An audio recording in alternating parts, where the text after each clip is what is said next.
Ao abrir do século XX, a China encontrava-se mergulhada numa das suas mais profundas crises. A dinastia reinante estava completamente imersa na corrupção, tinha ultrapassado todos os limites da ética e da decência confuciana. Como sempre nestes momentos trágicos da história da China, quem vinha à superfície eram as seitas, as tríades, divididas em numerosíssimos bandos e fortes, assolavam o país de norte a sul. Os piratas na costa, as seitas no interior da China. Bom, e é neste panorama caótico do Império do Meio que surgem os Boxers.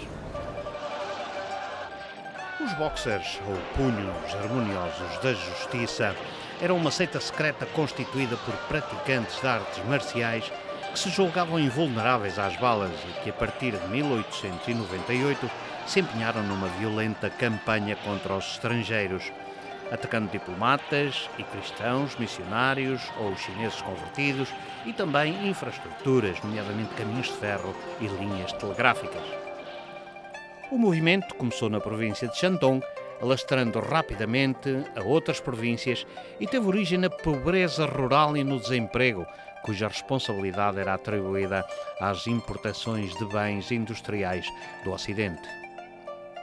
Julgando ter encontrado o meio de afastar a ingerência estrangeira, o governo da Imperatriz Cixi e alguns governadores de províncias apoiaram os Boxers, que no verão de 1900 cercaram as legações diplomáticas estrangeiras em Pequim durante 2 meses. No auge da revolta tinham sido mortos mais de 230 estrangeiros e mais de 20.000 chineses cristãos, entre os quais 5 bispos católicos e inúmeros missionários. Para sufocar a rebelião foi organizada uma força multinacional composta de 20.000 soldados russos, americanos, britânicos, franceses, japoneses, alemães, do Império Austro-Húngaro e italianos, enviada para ocupar Pequim, que foi saqueada. A coligação internacional impôs pesadas indemnizações e concessões económicas e territoriais humilhantes sobre a China, que foi obrigada a prender e executar os líderes da revolta, bem como os responsáveis governamentais considerados instigadores. Perante as notícias alarmantes que chegavam no norte da China, Lisboa enviava tropas a fim de reforçar a guarnição militar de Macau e um novo governador, o conselheiro Horta e Costa, que vinha para cumprir um segundo mandato à frente da administração de Macau. Mas desta vez vinha acompanhado de um forte contingente expedicionário. Um corpo de cerca de 600 homens, apoiado por artilharia de campanha, que desembarcava pronto para o que desse e viesse. Mas, na verdade, não era preciso. É que as tríades, as associações secretas, não estavam mais do outro lado das portas do cerco do que deste. E as daqui não pretendiam de forma alguma hostilizar o poder instituído.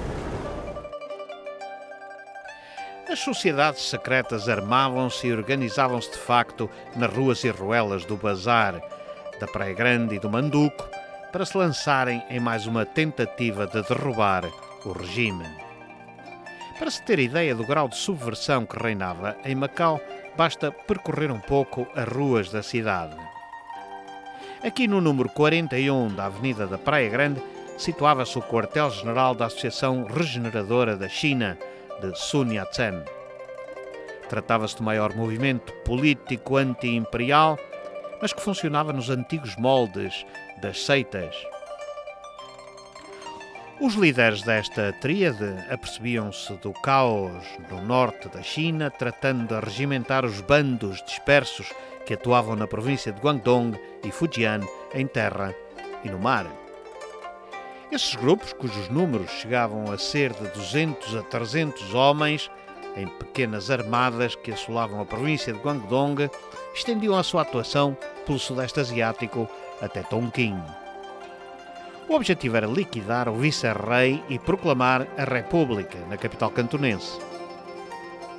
Este local, situado a poucos passos do Palácio do Governo, estava sob constante vigilância da polícia secreta da repartição dos assuntos cínicos.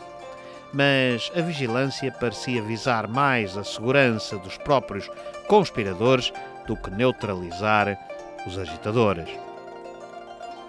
A coordenação político-militar do movimento estava entregue a Li Chi-hong, que assentou arraiais aqui no número 11 do Pátio da Gruta. A casa, há muito demolida e substituída por este edifício incaracterístico, onde funcionava o Estado-Maior da Revolta e o centro nevrálgico das comunicações. Situado num local discreto, de fronte do Jardim Luís de Camões, tinha acesso fácil ao Porto Interior, local a partir do qual ordens e diretivas eram recebidas e expedidas. Um dos centros de recrutamento abria-se aqui, na íngreme Travessa dos Santos. Discretamente situada, paredes meias com a muralha da cidade que ainda existia ao tempo. O proprietário deste local era Yang He-ling, um dos mais íntimos colaboradores de Sun Yat-sen, que com ele tinha colaborado na fracassada revolta de Cantão de 1895 e fugido in extremis para Taiwan. Aqui funcionava uma espécie de secretariado do movimento que se manteria em atividade até muito depois da proclamação da República na China em 1911. A juntar-se a estes locais, continuavam em atividade os clubes de leitura, que incentivavam o debate político e ofereciam gratuitamente a consulta de livros e jornais, principalmente oriundos das grandes comunidades chinesas ultramarinas, nomeadamente da Austrália, Estados Unidos, Canadá e Singapura, dentre outros países. Um dos mais concorridos situava-se aqui na Rua Pedro Nolasco da Silva, ou das Mariazinhas, que era chamada então Rua do Hospital. Não longe daqui, no número 21 da Rua de Volongue, junto ao bairro de São Lázaro, no interior de uma casa de 2 andares, igualmente demolida há décadas, funcionava outro destes clubes, onde em discursos inflamados e ruidosos, que se prolongavam pela noite fora, e a que a polícia fazia orelhas moucas, se exortava a população a cortar a trança e a juntar-se às fileiras dos que queriam derrubar o Xing e proclamar a República. Outro centro de subversão funcionava aqui na Rua das Estalagens. Era o antigo consultório de Sun Yat-sen. Este edifício, recuperado pelo governo de Macau, era muito mais um centro de propaganda política da Sociedade para a Regeneração da China do que um verdadeiro consultório, porque aqui, em vez de se tratar as doenças do corpo, tratava-se das maleitas da pátria. Este local poderá ter sido também um dos mais antigos focos revolucionários portugueses de Macau, a confirmar-se ter funcionado aqui a sede do Partido Liberal, saído da Revolução do Porto, de 1820. Há quem defenda a mesma tese de que no que era então a farmácia de Joaquim José dos Santos, às Janelas Verdes, teria funcionado simultaneamente a primeira loja maçónica de Macau.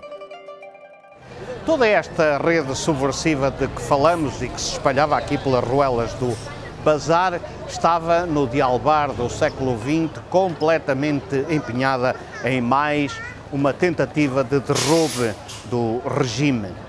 E tal como na tentativa anterior, de 1895, ou seja, 5 anos antes, as tríades desempenhavam nesta tentativa de sublevação e de subversão do regime um principal papel. O quartel-general das operações foi estabelecido em Sanchoutin, uma ilha conhecida por ser abrigo de piratas, situada no Rio das Perlas a cerca de 10 km da costa chinesa e a menos de 20 da fronteira dos novos territórios de Hong Kong, sob o comando de Chen Qiliang. A revolta aproveitava o estado de confusão reinante no país pelo pronunciamento dos Boxers no norte, que tinha lançado a China no caos e servido os apetites colonialistas das potências ocidentais que ameaçavam dividir o velho continente em várias esferas de influência, desintegrando o trono. No entanto, as hesitações de Sun Yat-sen, que chegou a considerar, juntamente com o governador de Cantão Li Hongchang, a hipótese de proclamar a independência das províncias do Sul, levaram a que as movimentações dos rebeldes em San-Chou-Tin chegassem ao conhecimento das autoridades imperiais, o que fez com que o exército improvisado Chen Qiliang fosse obrigado a pronunciar-se marchando sobre a capital distrital. Ali, num confronto com o destacamento imperial, obteve uma decisiva vitória que lhe permitiu ganhar aderentes e continuar em direção a Cantão, objetivo designado pelo próprio Sun Yat-sen. Esse exército cresceu rapidamente para cerca de 10 mil homens, conquistando vilas e aldeias que se interpunham no percurso. Quando se encontravam, porém, a pouca distância das muralhas de Cantão, receberam ordem, de Sun Yat-sen também, para alterarem os planos e marcharem para norte com o objetivo de capturar Amoy. A razão para tal alteração prendia-se com o facto do Japão ter prometido assegurar apoio militar aos revoltosos se estes dirigissem os seus esforços contra a capital fuquinense, onde os japoneses se pretendiam instalar também a partir das suas bases em Taiwan. A coluna reagrupou, marchando para o novo destino, mas após uma sucessão de confrontos mal sucedidos e sabendo que não podia contar com o auxílio japonês, Chen, ciente da inutilidade dos seus esforços, decidiu desmobilizar as tropas e pôr termo à insurreição que durou 2 semanas e meia. Os acontecimentos de Guangdong refletiram-se em Macau, onde chegavam várias famílias de refugiados. A população civil chegou mesmo a ser armada e toda a guarnição colocada em alerta. O clima de tensão explodiu em julho de 1900, com um incidente nas portas do cerco que provocou viva troca de tiros entre as guarnições portuguesa e chinesa através da fronteira durante 2 dias consecutivos. Apesar dos confrontos, não se registaram movimentações de tropas de qualquer dos lados e a vida continuou, por isso, a decorrer com alguma normalidade na cidade que rapidamente voltaria ao sossego absoluto. O regresso da paz permitiu ao governador Horta e Costa assumir o seu posto e dedicar-se às tarefas da governação em clima de paz. A revolta de Uizu, apesar do fracasso, teve importantes repercussões políticas. Por um lado, afastou definitivamente os reformistas monárquicos, que perderam completamente terreno em benefício dos nacionalistas. Por outro, firmou os créditos de Sun Yat-sen como o líder da Revolução Republicana em curso.